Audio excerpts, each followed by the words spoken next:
Dear Dhamma friends, this is the 6th day in our retreat, and we are, for this hour, we are going to take this question and answer session. I would like to invite Sunil to present already written questions. Meanwhile, if there are any other things to be presented to the discussion, welcome. We'll start with the written questions. Today there are longer questions and shorter in number. I'm going to start with yesterday's last question. It's about investments. Dear Bhante, I was taught or brainwashed to be smart about investments. At this retreat or others, my human mind made me think that the best investment I should do. Choice number 1. 5 stars stock fund, Buddha Puja, cooking foods, offering food and donation to monks. Choice number 2, 4.5 stars stock fund, practice mindfulness, meditation and noble silence. Choice number 3, 3 stars stock funds, cleaning meditation hall. Choice number 4, 1+ star stock fund, cleaning dishes, kitchen, all floors. Choice number 5, 1- star stock fund, cleaning toilet and bathrooms. My priority investments are number 1 and 2. If no chance of these, the choiceless stock funds I may invest in 3 or 4. I cannot invest in number 5. I can't stand to clean the dirty stain from the stool, urine and other dirts in the toilet bowl, toilet seats or lid from the strangers. Bhante, please teach me the correct ways to invest merit for the happiness in this life, time and many next lives. After your teaching, I may try to invest in cleaning toilet stock fund also. Thank you very much. I don't know, I am rushing to maybe a female. The question appears from that side. But maybe the day you become Arahant, you will find all the 5 are equal. That is the day you become fully mature. Till you develop that equipoised mind, equanimous mind, the gradation is there. This is better than this, and that is what we call conceit. As far as you have conceit, the tension is there. This is better than that, and I can do this, I can't do this, therefore rational mind is taxing you. Ever it is leading to tension, ever it is leading to frustration. So the day you see that everything is equal, this gradation is due to our conditioning. It is due to our, it is something new to us. The human mind can do anything. Each and everyone going to give it exactly the same. But the thing is that whenever you start something, you have to start with 1, 2, 3, 4 system. So later, once you become matured and become mastered, everything will be equal. That day, no one can use a remote controller to stir you.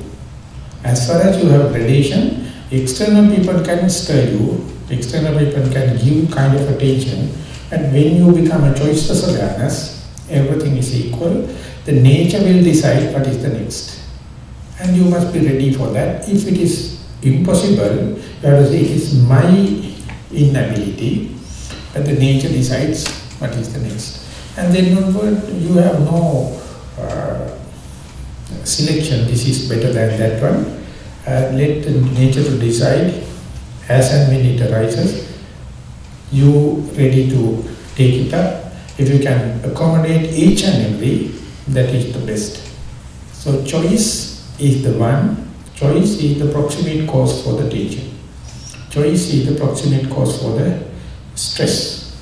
And therefore, you have to understand, our rational mind is always rushing to take this gradation. This is better than this one.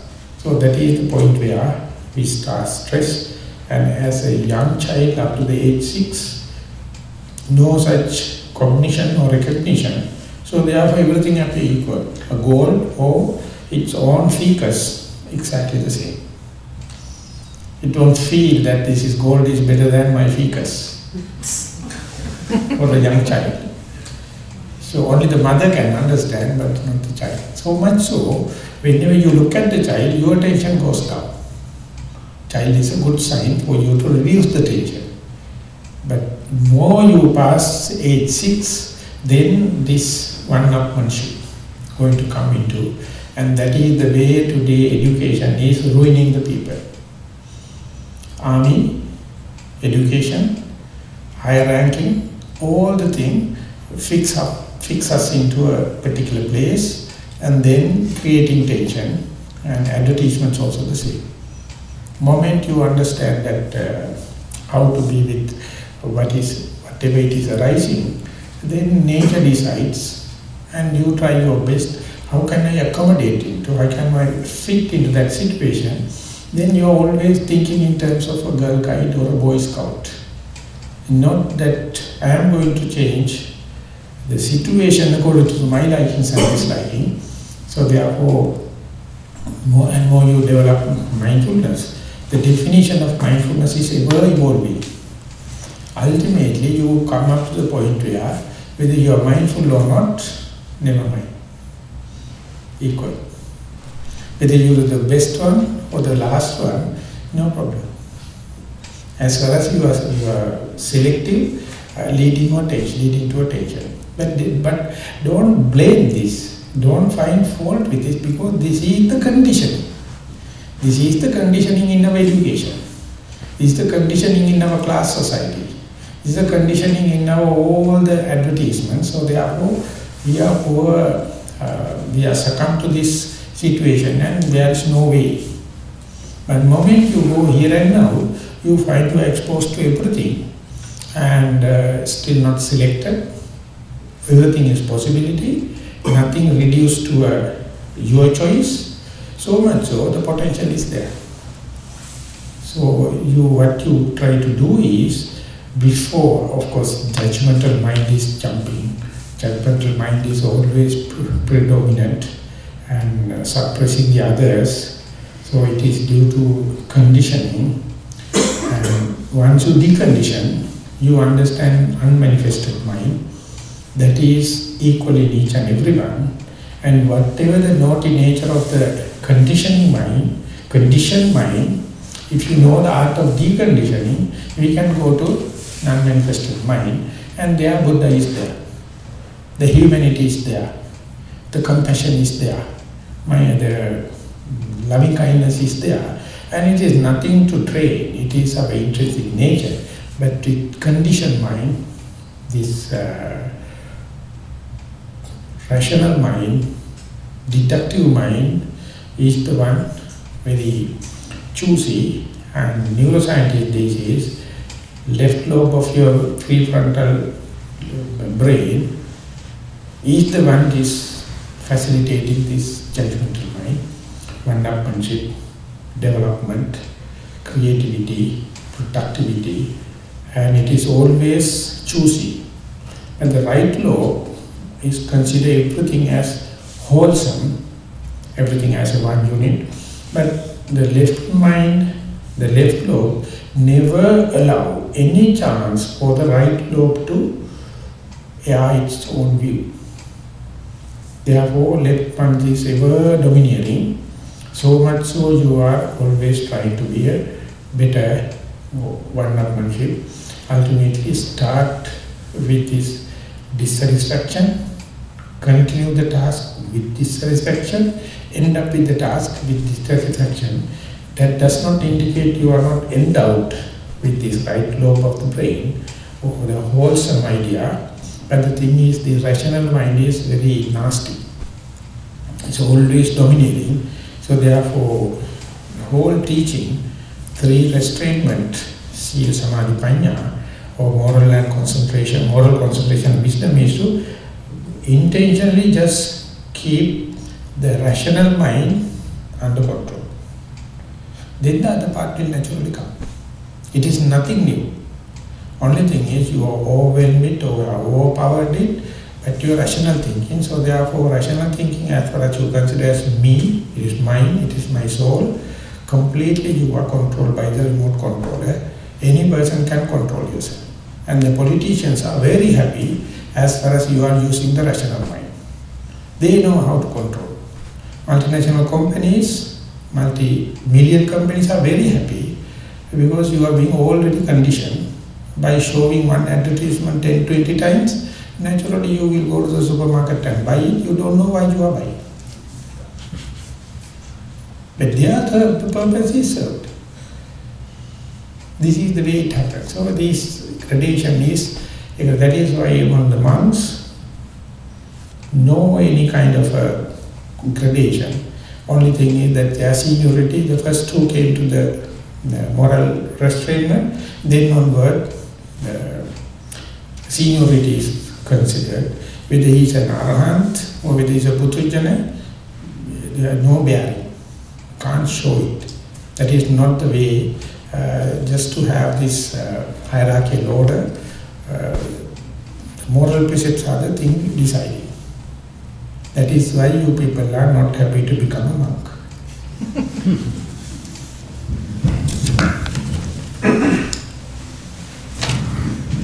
Dear Venerable Dhammajiva, thank you for your answer to the black hole experience question yesterday.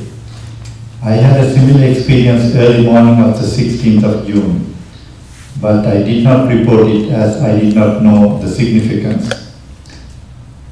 It happened shortly after I sat down after walking meditation. I felt as if a black cloud had descended over me and I was falling into a black hole. I was comfortable and fearful. I was looking for something to hold on to. I saw light of various colors, aloka, and then went back to the breath. The experience ended. I came for the Dhamma talk yesterday early. I sat down to meditate until you came. I felt the breath get subtle. I did not hear you come. When I heard you already, most of the talk was given. I was disappointed as I had fallen asleep. I heard you talk about your experience of falling asleep and also the masculine and female or feminine tendencies and taking risks.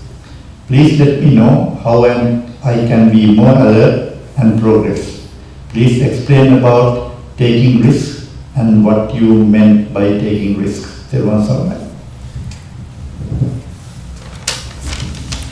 So this is also just as an interpretation with compared to the last answer. The two lobes of the brain, left side is the one do gradual training, all the kind of thing, but the accessibility to the right lobe of the brain is always open to the corpus callosum.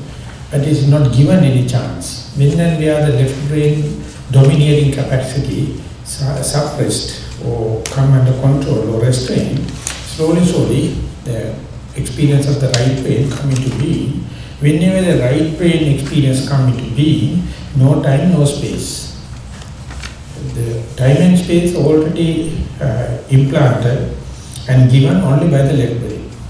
Through that only comparison can happen. But right brain, it's a time-space work in such a way, you don't care. So therefore, all what you have learned, all the comparative thing what you have learned in the left brain, you are completely nullified. So much so, anything you experience in terms of right brain is unexplainable, uncommunicable, and not belongs to one person. It is universal unconsciousness, or sometimes called cosmic consciousness or universal consciousness. As far as that is concerned, we can't say that experience is me, that is mine, or that is myself. You can say I went into a zone where no time, no space, and when I go there, from ego to non-ego, from explainable to non-explainable, from known to unknown, from conditioning to deconditioning happen. But if you are not prepared, if you have never heard about, this appear like something complete, uncertain, fearful, novelty, so therefore some kind of a phobia can happen. Because it is appear to be completely strange. But the Buddha said, this is your real home. Your practice must be so, this black hole must be your second nature. Now occasionally it happens, it indicates the potential is there, possibility is there, but still you feel strange. When you are being away from your home so long. So whenever it comes back, you feel as if you are a stranger to your home. The task of the Buddha is to be prepared, teach you, systematically you decondition the left brain, left lobe, and whenever the decondition is happen, the equal chances are there for the left and the right to happen. And whatever the right side appears completely strange, unexpected, impromptu, and therefore what the Buddha mentioned as aloneness, unexperienced person known as loneliness. Exactly the same condition, person who go prepared, learned with its due past experimenting and trial and error, and then go with the positive mind, it appears like aloneness. It appears like an accident, or it is like misread or misinterpreted, appear like loneliness. Loneliness happens through hatred. Aloneness happens through contentment. The same person, when and where the first time this black hole or unconditioned situation happened, reaction happened through the hatred. It is natural, it is human. But when you learn more and more the scripts, you go with the same experience with boldness and the striving nature, then slowly familiarity to this happens so much so that it becomes a second nature. Ultimately you find meditation is just a catalytic. Just to show you have the potential, but this black hole experience is on and off in each and every posture, in and every time. But the thing is, your rational mind never allow that natural thing to surface. It is so dominating, so master it, never allow the no time, no space thing to happen. So much so we call no time, no space as spiritual. That somewhat, universal. Whenever Newtonian physics change into the Einstein physics, this is what happens. Newtonian physics is always with the time and space, the mass, the volume, specific gravity, and the gravitational force. When it is going to the energies, no time, no space, Einstein coined the term time-space. And then when he is explaining, no more he can employ Newtonian physics. That's why I mentioned Professor Gainsville told, whenever the universities, when there are people teaching Einstein physics, they have to quote Buddha. They are talking, they are referring to it, often it seems one of the Mahayana Sutta, Surangama Sutta, and they are giving the interpretation and saying this has been already mentioned in the Buddha 2600 years ago, but we can't explain this new discovery in the science through the Newtonian physics, because Newtonian physics is framed in the time and space. Whenever the experience, physics experience go beyond the time and space, it becomes spiritual. It becomes mystics-like. So earlier science was suppressing it, telling that is something mystic. It is not scientific, it is not physics. Now the scientists, physics, they start the mind science and they say, without that part, our understanding is paralyzed, only partial. So now slowly it is happening.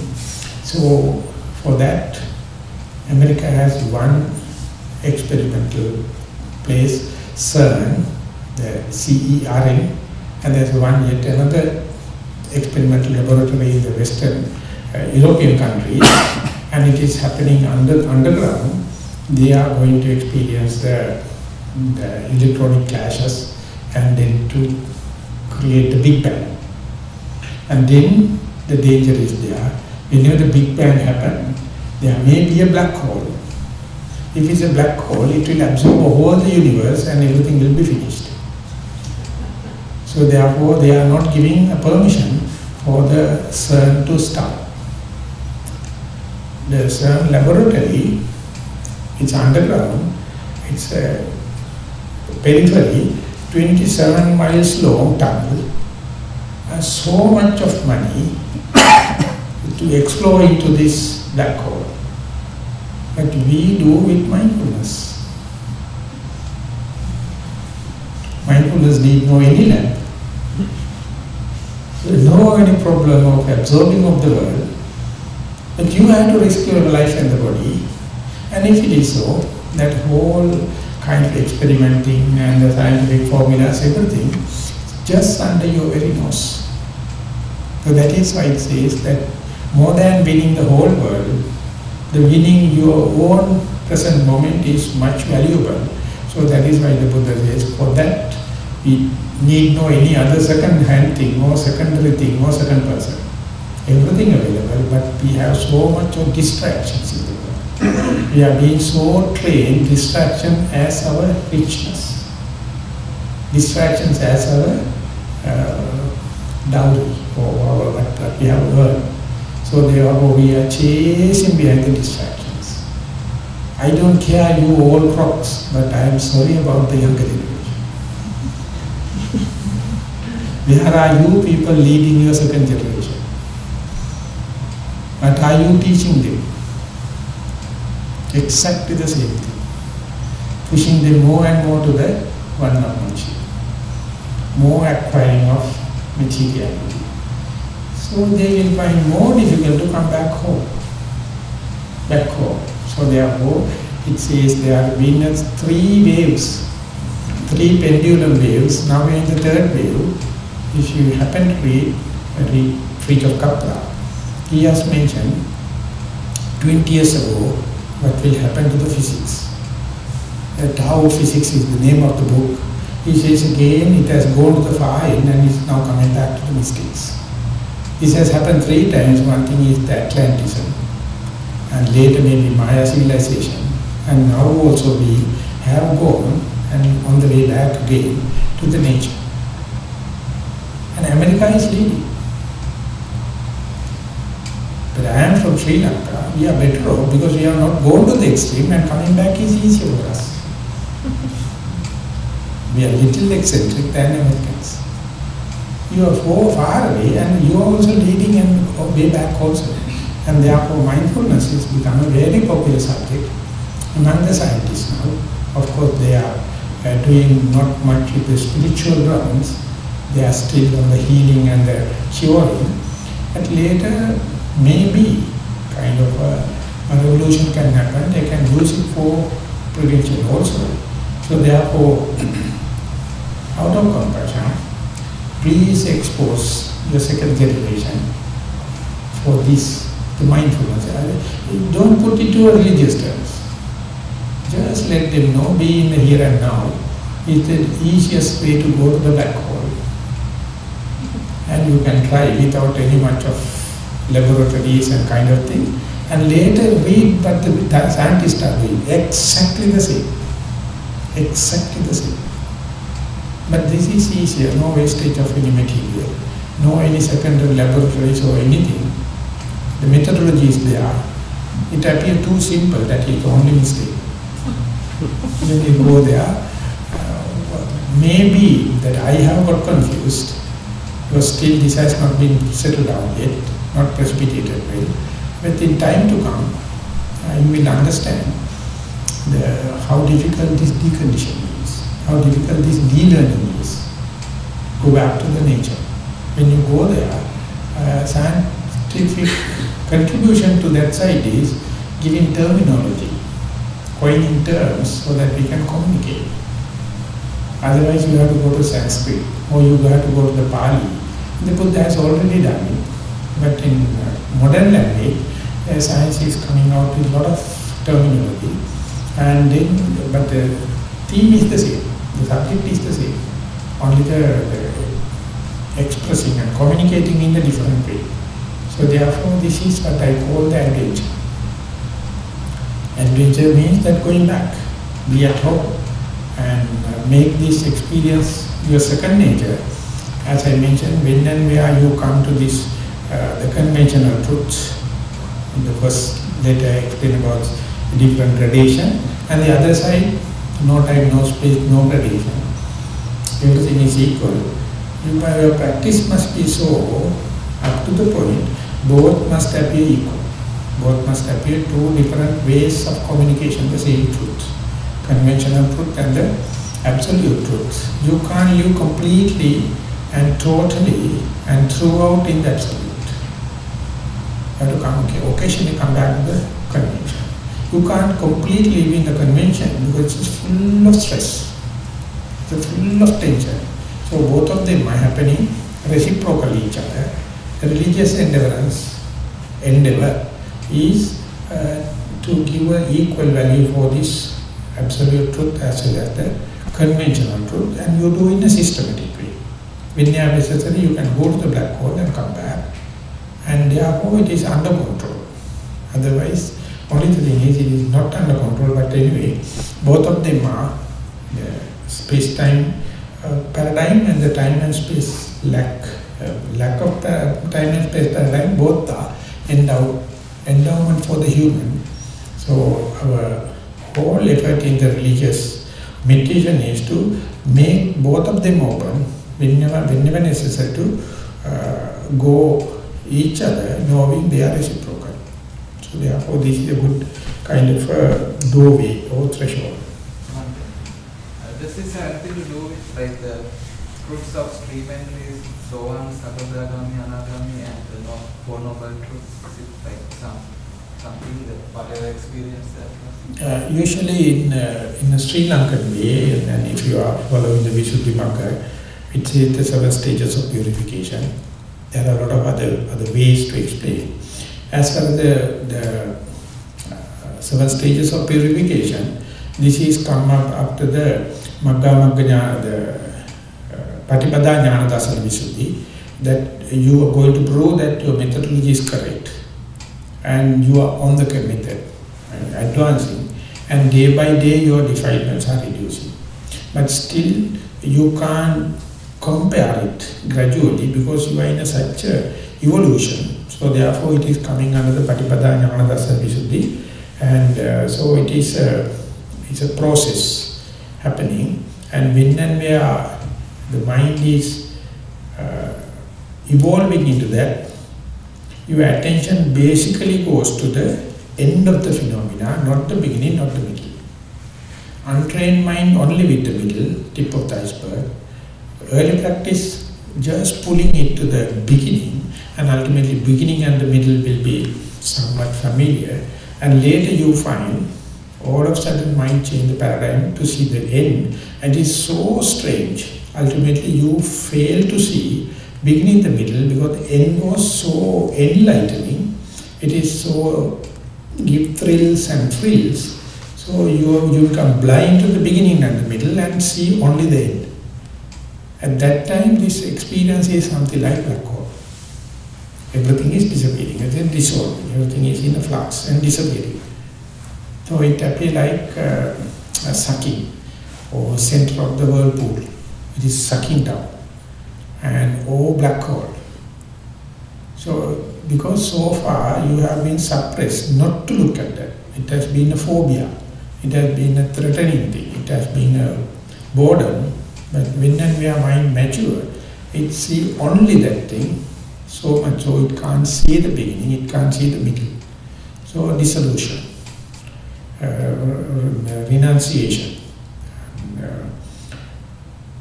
wearing off, tearing off, the setting of the sun, then it appears like a black hole. Okay. So isn't it, if someone to have that experience during the day-to-day life, for example, they can experience the quietness, they don't interpret, they have gaps in interpreting, they don't have they have opportunities that they don't use the language, right? The quietness is just, it's like a baby doesn't have a language. Like for example, if now I'm talking, and then in between my words, if I don't interpret, there's that quietness and gap. Isn't that the same thing? Yeah, if we don't interpret it. Usually it is explained when you are going to a film hall, conventional one, you know the celluloid reel is carrying the information and you have to send it through the projector. But the projector is working in such a way, it is flashing a light and in the darkness, and in the flash and the darkness, 50% of your time you are in the film hall, in 50% of the time you are in darkness. You don't see it. Because lightness is so brightening, so continuation of the lightness, cover of the darkness. But without the darkness, animation can't take place.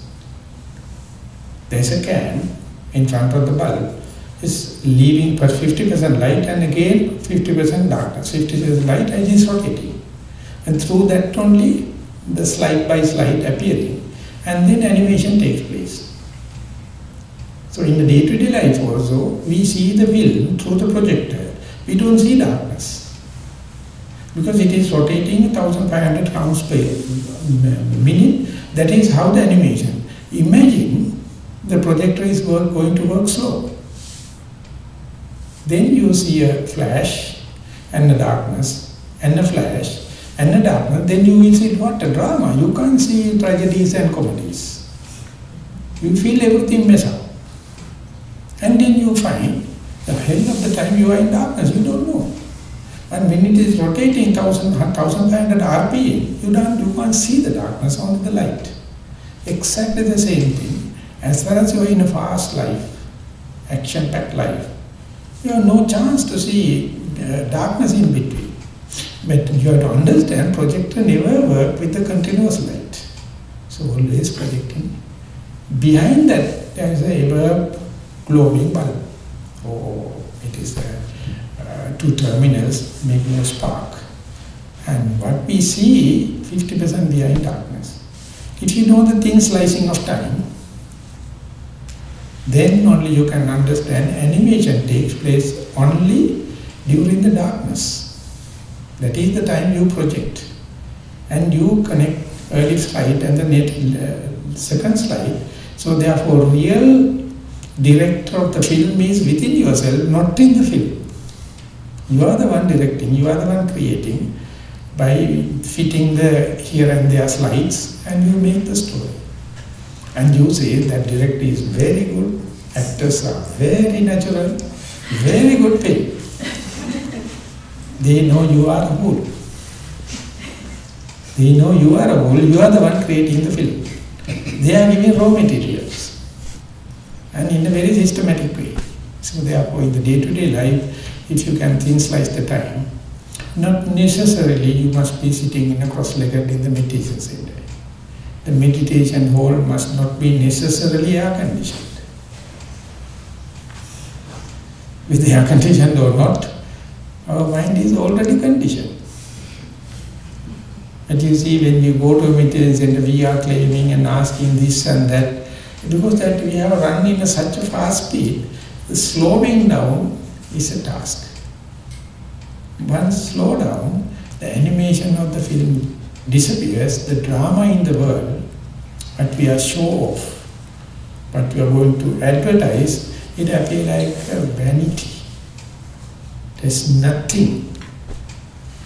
But unlucky enough, we may come to know that only at the deathbed. Then it is too late. So Buddha says, remember we are going to die, definitely. Remembering that, let that drama, that critical moment takes place in your day-to-day activities as a rehearsal in a retreat, and slow down and see. And many people for the first time observe and experience it in sitting meditation, because all the other variables are fixed, so there are a lot of chances.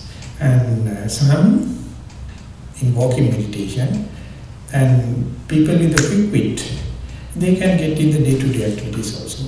That is how it's whenever Sariputta, the Venerable Kolita, Mr. Kolita, the young Kolita, went to the Asaji, he told, Ye Dhamma hetu pabha, te sang hetu tathagato aha. Only 2 steps of the poem came to know. And he came to know. And it is later it's a matter of reification and confirmation of the same. But Moggallana, he understood with the 4 verse, all the 4 steps, lines, understood. So some other people like ourselves, we are practicing for a long time because meditation is difficult. We refuse that the truth. Truth is always come and tap on your door. You say, no, this is not in our book. Our teacher told, this must happen first and then this must happen. Therefore, you came too early, get out. No second person. Meditation experience is exactly the same. But when and where something new happens, the neophobia, the fear of freedom or fear of new, unknown, appear like a self-defense, appear like a natural selection, and that part you refuse. And you always have to be with the known devil, the unknown devil. So that is why we are so conservative. We are not adventurous. We are not Girl Guides. We are not Boy Scouts. So we are very happy with the conventional people, conventional music, conventional our likings and disliking, food, clothing. And we search the truth there. And the Buddha says, sorry, the truth may be lying on the where you have rejected. So for that you have to be unconventional or radical. So that is going to happen if you keep the choiceless awareness. The choiceless awareness, accepting very fact itself is radical. And when you are practicing without your very knowledge, thing will happen. So therefore it is with the person understood or not, potential wise we are all the same. Some give a try. Some understood in a glimpse. Some never give a try, they don't know, but the potential wise we are all the same. So when you go to the black holes, and if you want to keep going on to the black holes, isn't that desire involved in that? Yeah, that is, you can't go by that, by desire. The Buddha says, even if you desire, you can't go because that's a system. There are some factors, there will be aligned, not the mere presence of the factors. The alignment of the factors make the power transmission. Whenever the factors align, power transmit. When the factors are not aligned, no transmission. So therefore, even if you wish, it will work negatively. But by mere wish, you can't go there. Only thing you can do is go prepared. If it's going to happen, it happen in a way, and you are not reacting. You are not rejecting. You are not assuming. And that is the quality what we call vipassana yogi. You give as much as possible conducive conditions, so causative factors. Never expect that to happen. If it is going to happen, you pray, please may I not disturb it. Please may I not disturb it. Let the natural course to take place. But we often get tensed whenever the momentum gathers and we get up and go, telling something happening. So better to go to our conventional non-living. Yeah, it happens. Because when you are just about to go there, you get so thrilled. So then you lose that. So therefore that by mere wish you can't achieve. You must have to have your potential, the alignment of the material in a sequential order. It is happening in the universal code. So only thing you can do is give the maximum conducive conditions according to your rational knowledge. And next thing is let the natural course to take place, so that you have to withdraw your likings and dislikes, your decisive nature, clear, critical and criticizing nature or judgmental nature, and let the thing happen.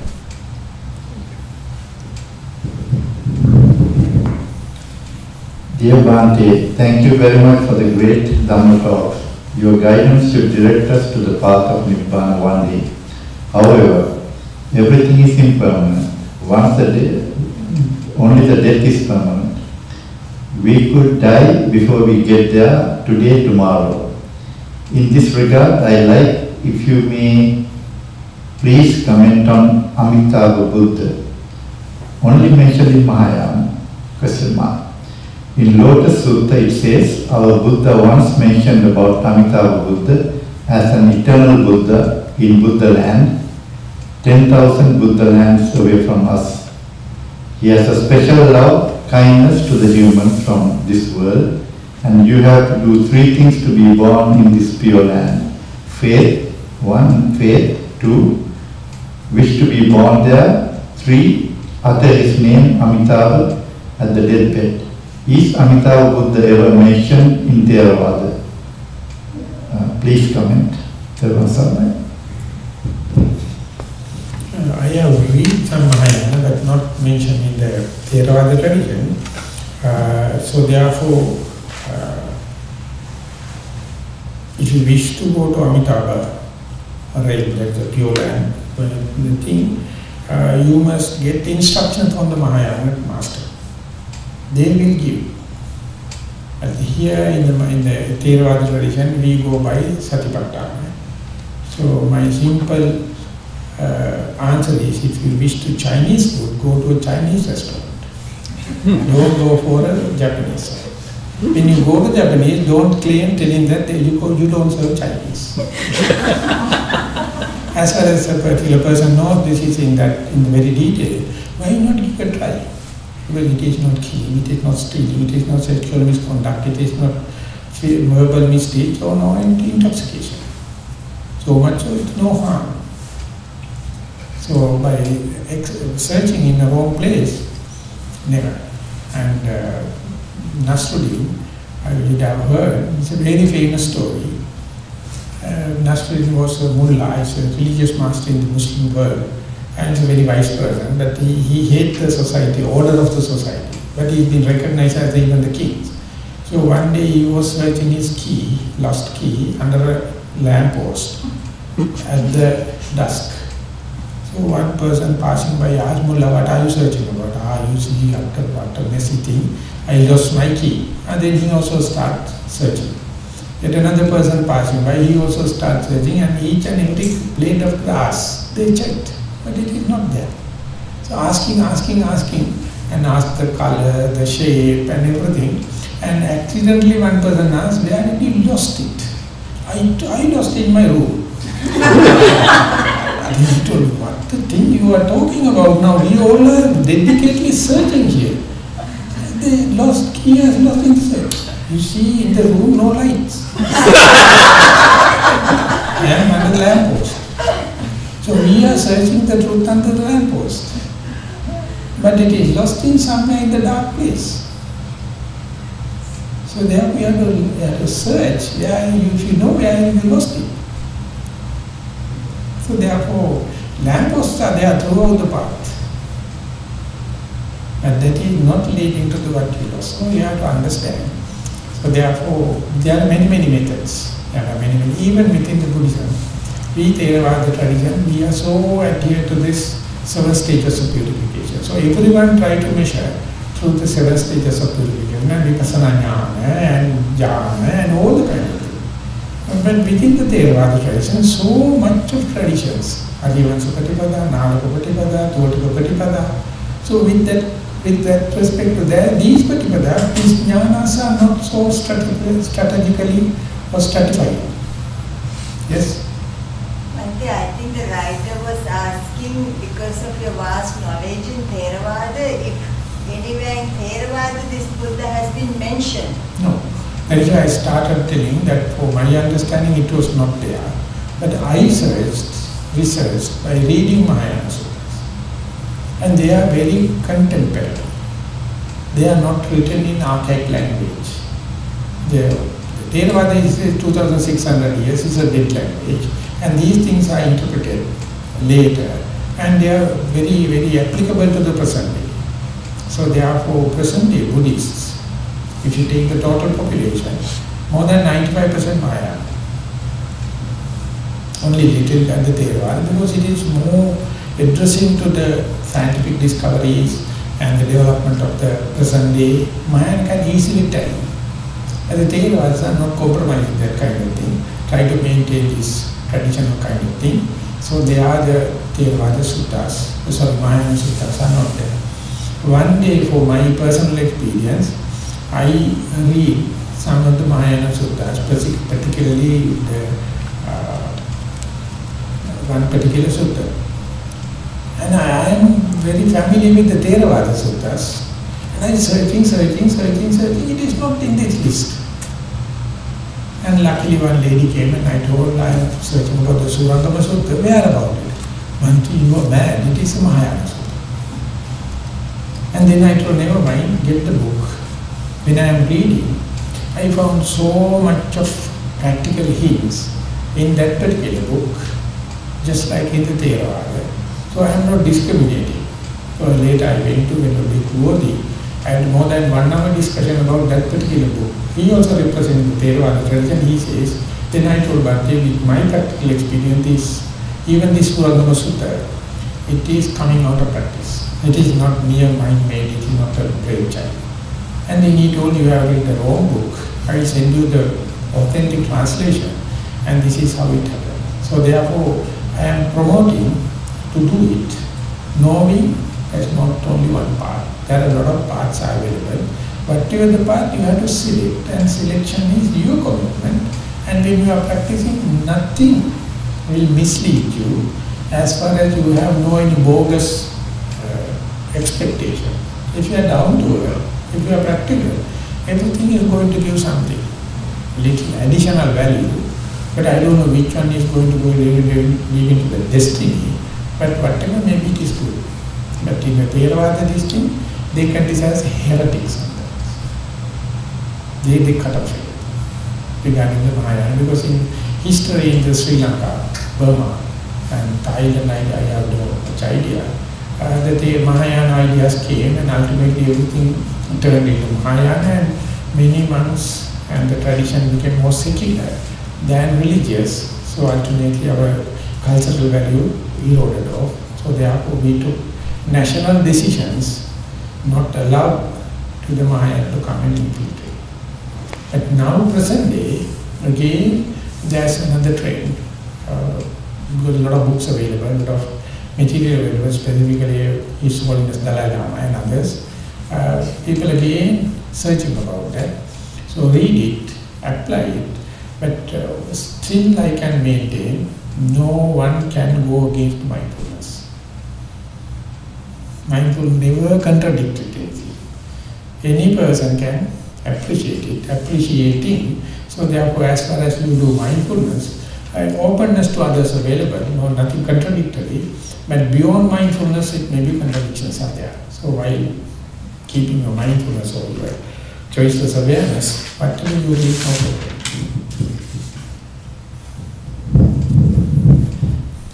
Respected Bhante, in one of my meditation sittings, my breath in and out became very fast and eventually became 1 point. I was observing 1 point as the breath. That condition stayed for some time and it went into another space. It was like a screen, expanding screen in front of me. I felt like I was moving my head to 100K into different sections of this screen.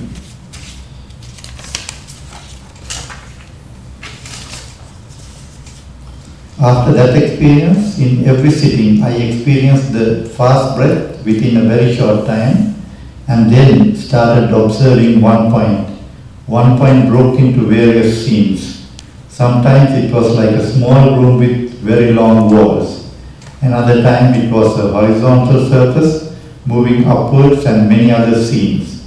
Am I observing my breath? Am I progressing in the right direction? Thero. So, as my comment is concerned, I would like to give an epithet. When a person being in the seashore can see waves, After seeing the waves, he can see water. Or wave is a formation of water. Waves are going up and down. Imagine waves are going to subside, and then only the water available. But after seeing the subsided sea, even later you go there and there you see big waves, even then you can see wave as well as water. Wave is yet another mode, another form of the water. So, person once he has seen wave is nothing but another form of water, you can see the wave and the form together. So that particular person will start with the rising and falling, or in-breath and out-breath, or left and the right, whatever may be, everything happening out of these energies. Energy come into the different shapes and different modes, different manners. So names are the shapes and the manners have individual names, labels. When it reduces the energy, no label, no place, no time. It's ever in a cosmic dance. So our mind is very happy with the labels and fixed shapes and the manner. That is the only point where we can have the permanent notion, permanence in the perception. Then we can communicate.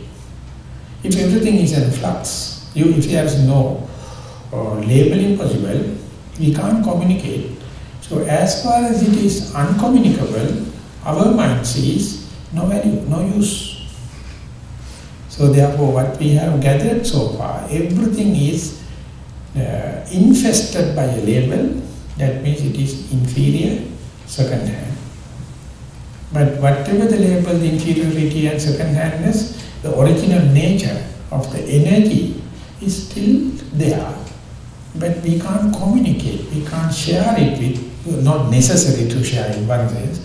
So therefore we consider going back to energies, or in this letter it has mentioned as the one-pointedness, as something wrong, or something lost its value, something lost its dramatic nature, something lost its fixation. But the Buddha says is there are two truths. One thing is about the fixed, precipitated and collapsed energies. That is what we call Nama-rupa, or labels, perception, signs, benchmarks, reference points. With respect we can talk. Internal and external dialogue can take place. But this is something manifested truth. And when you look at the unmanifested area, it is just energies. It is not belong to someone. It not belong to time and space. But easily you can go there, but you get lost. Your ego cannot hold it, can't find a footing there. So therefore mind is jumping back to the known area where you can put attributable to the labels and the signs. And whenever you come to know, it's just nothing but two modes of the same, then you find if you need attention, come back to the labels, come back to the shape, come back to the form. If you wish to go away from the tension, if you wish to dissolve into this energy, welcome. There is no one to throw party. When you go to the energies, you are no more. But they are reciprocal each other. The conventional truth and the absolute is reciprocal each other. That is the relativity theory, but Einstein tried to mention it. Convention cannot stand without referring to the absolute. Absolute cannot stand without referring to the convention. So they are reciprocal. The meditation going to give an equal weight, equal value, equal attitude to the both. Don't be choosy this or that. Be aware, everything can be reduced to energies. Whenever it goes to energy, no gravity, no speed, no name, no label. Universal. You can't claim it. So whenever you are becoming reciprocal, going this way and that way, whenever you are in the conventional world, you can understand why this rational knowledge and worldly knowledge and everything. Whenever you go to the absolute, you can understand who the Buddha is, what is the Dhamma is, what is the noble disciples is, and you are amphibian. You can be in water or in the upland. If you are not a yogi, you are only in water, dry land, you don't know the life in the water life. Yogi means becoming amphibian. You can, when you wish to, you can go to the water, or otherwise you can come out of the water just like a frog or turtle. So this is the two facets, two modes of the same truth.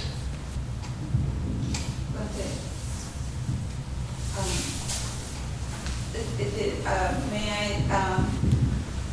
say, express something kind of similar, what you said, but a little bit more how it's applied, or a simple way, like how somebody can experience easily. So, for example, if we are really under stress, we think so fast and we interpret things so fast, and that's tension. And when we are calming down in the meditation, and so our thoughts and speak, what we interpret about our experiences slow down, and then we can train ourselves not to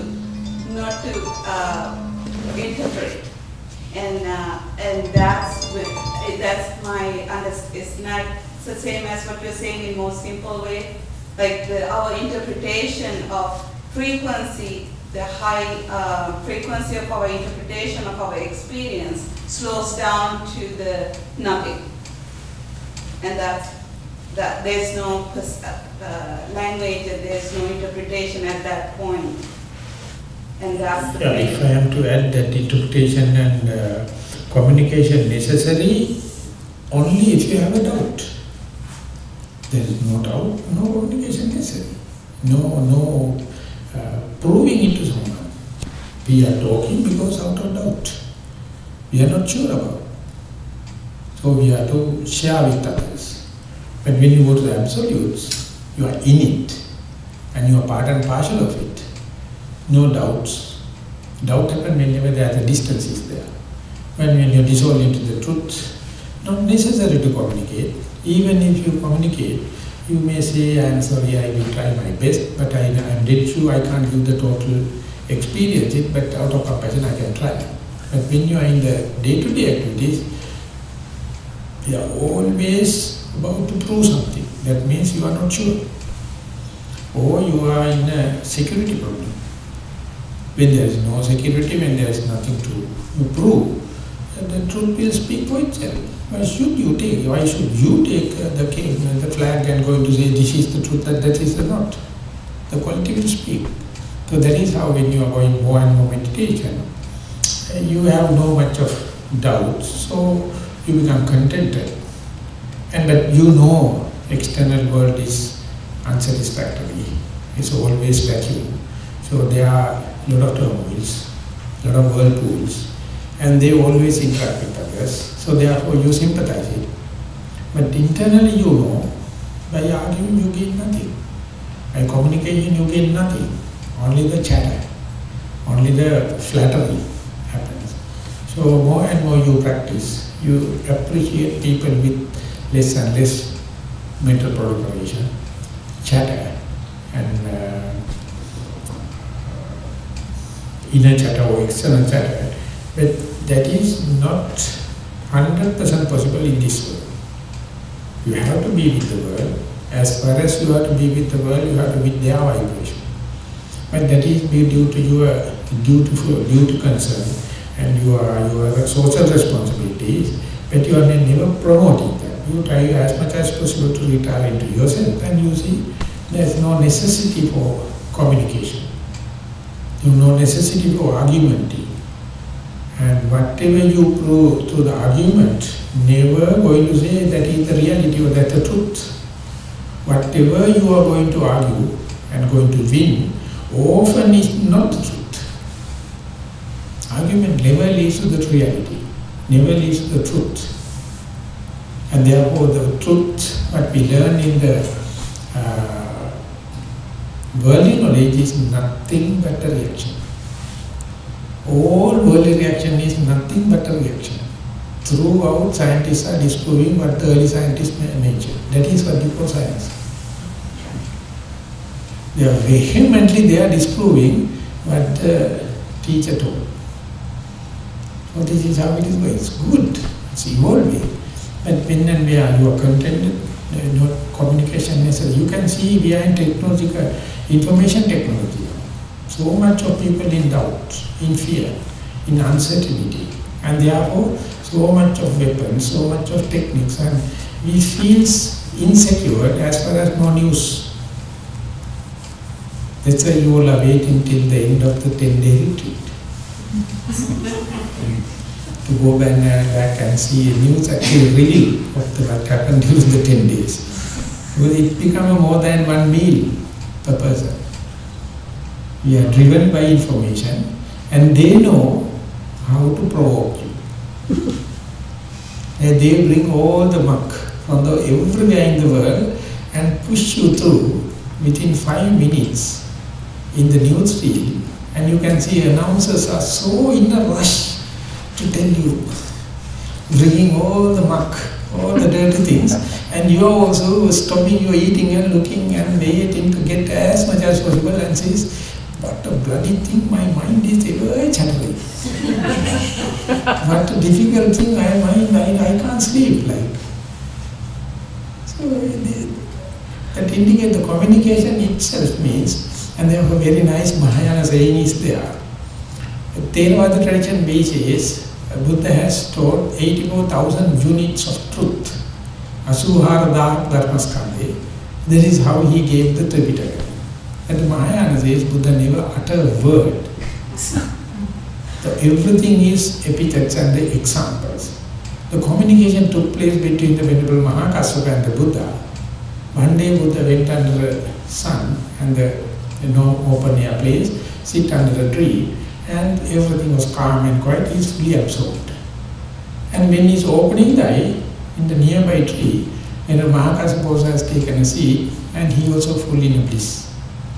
And after a while he also got out of his concentration, jhana or something like that. Then the Buddha looked at him, Venerable Mahakassapa, and there was one flower is blooming, and Buddha has took the flower and smiled into the flower, and with the same smile, look at the Mahakassapa, and the transmission took place. No words. Anything in the word form is second-hand. Anything communicable, and in the Taoism it says, anything you can communicate is never eternal Tao. The language is a culprit, it's a devil. But we can't do away with that. So we have to understand the limitation of the language. We have to understand it is just an epithet. It's just an example. So there is some kind of communication, but don't take it into grant that I can communicate everything with another person. No.